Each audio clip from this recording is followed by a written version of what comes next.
ಪ್ರಿಯ ವೀಕ್ಷಕರೇ ನಮಸ್ಕಾರ. ನಮ್ಮ RJTV ಚಾನಲ್ಗೆ ಸ್ವಾಗತ. ಈ ಜಿಲ್ಲೆಯ ರೈತರಿಗೆ 631 ಕೋಟಿ ಬೆಳೆ ಪರಿಹಾರ ಜಮಾ ಆಗಿದೆ. ಹೌದು, ಯಾವ ರೈತರಿಗೆ ಜಮಾ ಆಗಿದೆ, ಹಾಗೆ ಎಷ್ಟು ಜಮಾ ಆಗಿದೆ ಎಂಬುದನ್ನು ಈ ವಿಡಿಯೋದಲ್ಲಿ ತಿಳಿದುಕೊಳ್ಳೋಣ. ಬರ ಪರಿಹಾರ ವಿತರಣೆ ಮತ್ತು ಆರ್ಥಿಕ ನೆರವು ಇಂದಿನವರೆಗೆ 33.25 ಲಕ್ಷ ರೈತರಿಗೆ 631 ಕೋಟಿ ರುಗಳ ತಾತ್ಕಾಲಿಕ ಪರಿಹಾರವನ್ನು ನೀಡಲಾಗಿದೆ. ಸರ್ಕಾರ 600 ಕೋಟಿ ರುಗಳ ಬೆಳೆ ವಿಮೆ ಪರಿಹಾರ ಒದಗಿಸಲಾಗಿದೆ. ಇನ್ನು 800 ಕೋಟಿ ರು ಪಾವತಿಯಾಗುವ ನಿರೀಕ್ಷೆ ಇದೆ. ಬರ ನಿರ್ವಹಣೆಗಾಗಿ ಎಲ್ಲಾ ಜಿಲ್ಲಾಧಿಕಾರಿಗಳ PD ಖಾತೆಯಲ್ಲಿ 854 ಕೋಟಿ ರು ಲಭ್ಯವಿದೆ. ಮೇವಿಗೆ ಈವರೆಗೆ ತೊಂದರೆ ಇಲ್ಲ. ಆದರೂ ಮುಂಜಾಗ್ರತಾ ಕ್ರಮವಾಗಿ ಪಶುಸಂಗೋಪನಾ ಇಲಾಖೆ 40 ಕೋಟಿ ರುಗಳನ್ನು ಮೇವು ಬೆಳೆಯಲು ಒದಗಿಸಲಾಗಿದೆ.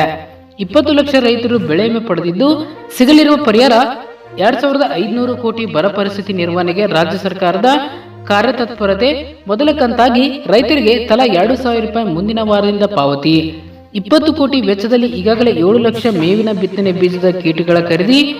ಕುಡಿಯುವ ನೀರು ಒದಗಿಸಲು 90 ಜನವಸತಿ ಪ್ರದೇಶಗಳ ಪೈಕಿ 60 ಕಡೆ ಖಾಸಗಿ ಬೋರ್ವೆಲ್ಗಳ ಬಾಡಿಗೆಗೆ ಎಂದು ಕೃಷ್ಣ ಬೈರೇಗೌಡ ಅವರು ತಿಳಿಸಿದ್ದಾರೆ.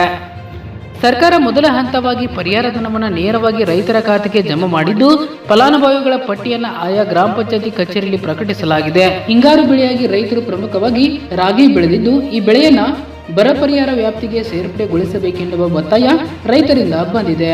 ಈ ಕುರಿತು ಈಗಾಗಲೇ ಜಿಲ್ಲಾ ಮಟ್ಟದಲ್ಲಿ ಅಧಿಕಾರಿಗಳು ಸರ್ಕಾರಕ್ಕೆ ವರದಿ ಸಲ್ಲಿಸಿದ್ದು, ಸರ್ಕಾರದ ನಿರ್ಧಾರ ಇನ್ನೂ ಪ್ರಕಟಗೊಂಡಿಲ್ಲವೆಂದರು.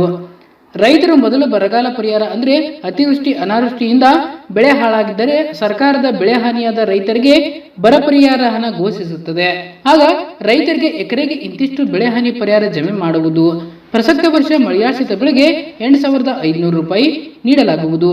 ಅದೇ ರೀತಿ ಮಳೆಯಾಶ್ರಿತ ಬೆಳೆಗಳಿಗೆ ಪ್ರತಿ ಎಕರೆಗೆ 17,000 ರೂಪಾಯಿ ನೀಡಲಾಗುವುದು. ಬಹುವಾರ್ಷಿಕ ಬೆಳೆಗಳಿಗೆ ಪ್ರತಿ ಎಕರೆಗೆ 22,500 ರೂಪಾಯಿಗಳವರೆಗೆ ಪರಿಹಾರ ನೀಡಲಾಗುವುದು. ಕಳೆದ ಸಾಲಿನಲ್ಲಿ ಪ್ರವಾಹದಿಂದ ಉಂಟಾದ ಮಳೆಯಿಂದ ರೈತರ ಬೆಳೆ ಹಾಳಾಗಿತ್ತು. ಆಗ ಎಷ್ಟು ಹಣ ಜಮೆಯಾಗಿದೆ ಎಂಬುದನ್ನು ಚೆಕ್ ಮಾಡುವುದರೊಂದಿಗೆ ಪ್ರಸಕ್ತ ವರ್ಷದ ಬೆಳೆ ಹಾನಿ ಪರಿಹಾರ ಅತಿ ಶೀಘ್ರದಲ್ಲೇ ಬಿಡುಗಡೆ ಮಾಡಲಾಗುವುದು. ಆಗ ರೈತರು ತಮಗೆಷ್ಟು ಹಣ ಜಮೆಯಾಗಿದೆ ಎಂಬುದನ್ನು ಫಲಾನುಭವಿಗಳ ಮೊಬೈಲ್ನಲ್ಲಿ ಚೆಕ್ ಮಾಡಿಕೊಳ್ಳಬಹುದು. ಧನ್ಯವಾದಗಳು. ಇದೇ ರೀತಿ ಹೆಚ್ಚಿನ ಮಾಹಿತಿಗಾಗಿ ನಮ್ಮ RJTV ಚಾನೆಲ್ ಅನ್ನು ಸಬ್ಸ್ಕ್ರೈಬ್ ಆಗಿ.